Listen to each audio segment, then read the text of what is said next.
नमस्कार बच्चों, मैं सारिका आपकी हिंदी की अध्यापिका BR ग्लोबल स्कूल से आपका स्वागत करती हूँ। बच्चों, हिंदी व्याकरण में आज हम करने वाले हैं पाठ 8 और जिसका नाम है सर्वनाम।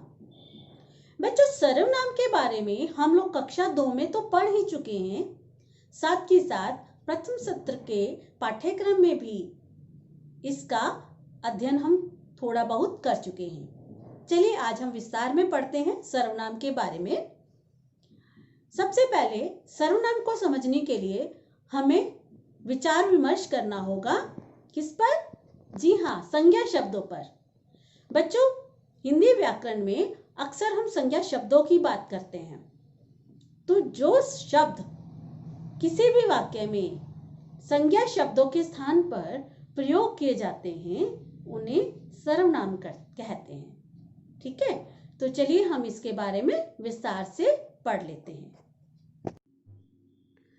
बच्चों, मेरी बेटी की एक सहेली है रीमा। आज जब मेरी बेटी उसके घर गई खेलने के लिए तो वापस आकर उसने मुझे अपनी सहेली रीमा के बारे में कुछ बताया। तो उसने किस तरह से बताया मैं आपसे बात करना चाहूँगी, मैं आपको भी बताना चाहूँगी। उसने कहा, रीमा एक समझदार लड़की है। रीमा को दूसरों की मदद करना अच्छा लगता है। रीमा बड़ी होकर रीमा की माताजी की तरह एक डॉक्टर बनना चाहती है। रीमा की बड़ी बहन सीमा भी रीमा की पढ़ाई में सहायता करती है। रीमा और सीमा बहुत खुश हैं। बच्चों, मैं उसकी बात को पूरी तरह से समझ नहीं पाई और मैंने उसे एक कागज पर लिख लिया। अब उस लिखे हुए को ध्यान से पढ़ा तो मुझे कुछ सही नहीं लगा। क्या आपको इसे पढ़ने में कोई परेशानी नहीं हो रही है? कुछ अटपटा नहीं लग रहा है? हाँ, इसलिए मैंने जो शब्द बार बार इसमें प्रयोग किए जा रहे थे उस पर गोला लगा दिया और उसके स्थान पर कुछ नए शब्द लिख दिए। अब मैं उन नए शब्दों के साथ इन पंक्तियों को फिर से पढ़ूंगी। रीमा एक समझदार लड़की है।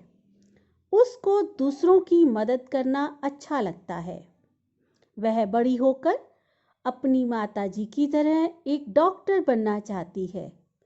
रीमा की बड़ी बहन सीमा भी उसकी पढ़ाई में सहायता करती है। वे बहुत खुश हैं। बच्चों, यहाँ पर मैंने रीमा शब्द के स्थान पर जिन नए शब्दों का प्रयोग किया है वे हैं उस, वह, अपनी, वे आदि। और जानते हो, ये सारे शब्द सर्वनाम शब्द कहलाते हैं। क्यों? क्योंकि मैंने रीमा शब्द, रीमा जो कि एक नाम है, जो कि एक संज्ञा है, एक संज्ञा शब्द के स्थान पर मैंने इन नए शब्दों का प्रयोग किया है, इसलिए इन्हें सर्वनाम शब्द कहा जाता है। क्या आपको मालूम है सर्वनाम शब्द किससे बना है? चलिए मैं आपको बताती हूँ।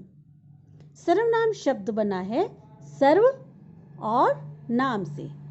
सर्व का अर्थ है सभी और नाम का अर्थ है नाम वाले शब्द। इसका अर्थ है सभी नाम वाले शब्दों के स्थान पर जो शब्द प्रयुक्त होते हैं या जिन शब्दों का प्रयोग किया जाता है उन्हें सर्वनाम कहते हैं। ठीक है, चलिए अब हम इसकी परिभाषा पढ़ते हैं। जो शब्द संज्ञा के स्थान पर प्रयोग किए जाते हैं सर्वनाम कहलाते हैं। उदाहरण, मैं, तुम, वह, आपका, उसका, उस, वे आदि। ये सर्वनाम शब्द भाषा को और भी सरल और सुंदर बना देते हैं। इन सर्वनाम शब्दों के भी वचन होते हैं। जिस तरह हम संज्ञा शब्दों के वचन पढ़ते हैं या उनका प्रयोग करते हैं, इसी तरह से सर्वनाम में भी एक वचन और बहुवचन शब्द होते हैं। जैसा कि यहाँ आपके सामने लिखा गया है, मैं शब्द का बहुवचन है हम, यह, ये, इसे, इन्हें, तू, तुम, वह, वे, उसे, उन्हें।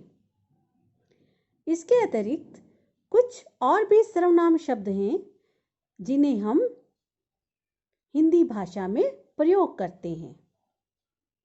मैं, हम, आप, तुम, मेरा, हमारा, आपके, तुम्हारा, उन्हें, अपना, उनका, तुम्हें, ये, वे, उन्हें, वह, कौन, किन्हें, किनका और इनका। समझे बच्चों? ये था सर्वनाम। अब सर्वनाम अपने बारे में क्या कहता है, सुनिए ध्यान से। संज्ञा के स्थान पर आता हूँ, सर्वनाम कहलाता हूँ।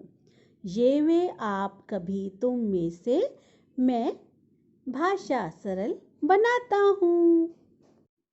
चलिए बच्चों, अब मैं अभ्यास के द्वारा आपको कुछ और समझाने का प्रयास करती हूँ।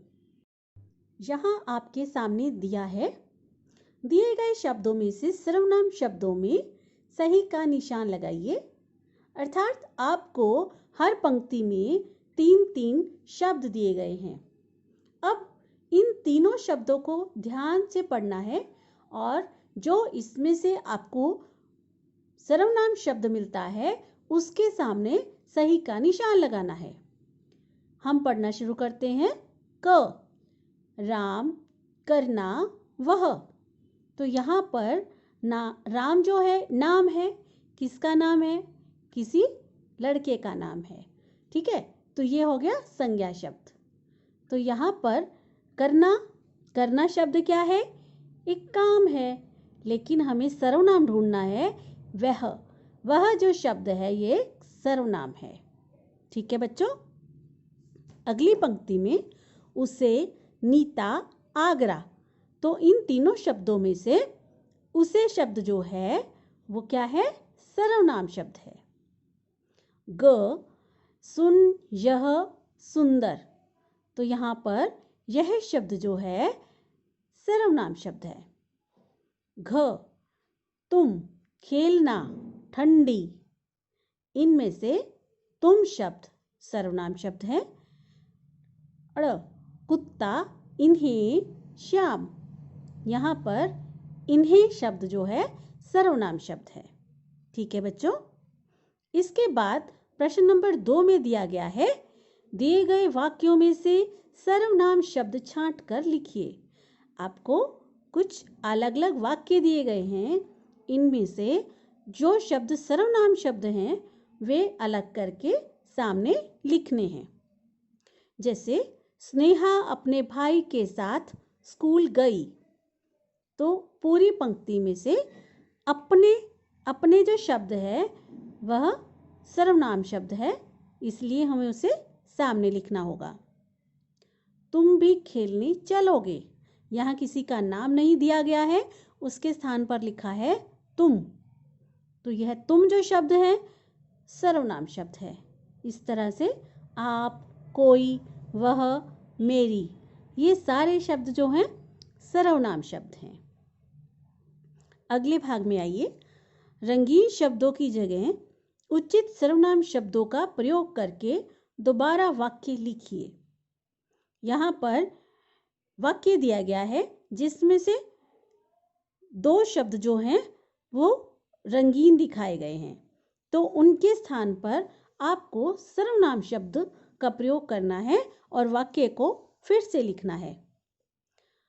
केशव को केशव की माँ ने पढ़ाया। तो यहाँ पर केशव को, ये संज्ञा शब्द है। केशव की, केशव वापिस आ रहा है, दोबारा प्रयोग हो रहा है इसका। तो जब दोबारा केशव आ रहा है, उसके स्थान पर हम लगा रहे हैं उसकी। केशव की यानी उसकी। तो हम वाक्य फिर से लिख रहे हैं, केशव को उसकी माँ ने पढ़ाया। ठीक है बच्चों, इस तरह से वाक्य को ध्यान से पढ़ना है, समझना है और उसमें सर्वनाम शब्द का प्रयोग करके दोबारा लिखना है। ठीक है बच्चों, यह था सर्वनाम। मुझे पूरी आशा है कि आप लोगों ने इसे अच्छे से समझ लिया होगा। बच्चों, केवल समझना ही काफी नहीं है, उसका अभ्यास करना बहुत जरूरी है। तो आज जितना भी मैम ने सर्वनाम के बारे में आपको समझाया है, आप उसका एक बार फिर से दोहरान करेंगे और उसका अभ्यास करेंगे। ठीक है, फिर हम मिलते हैं अगले वीडियो में। तब तक खुश रहिए।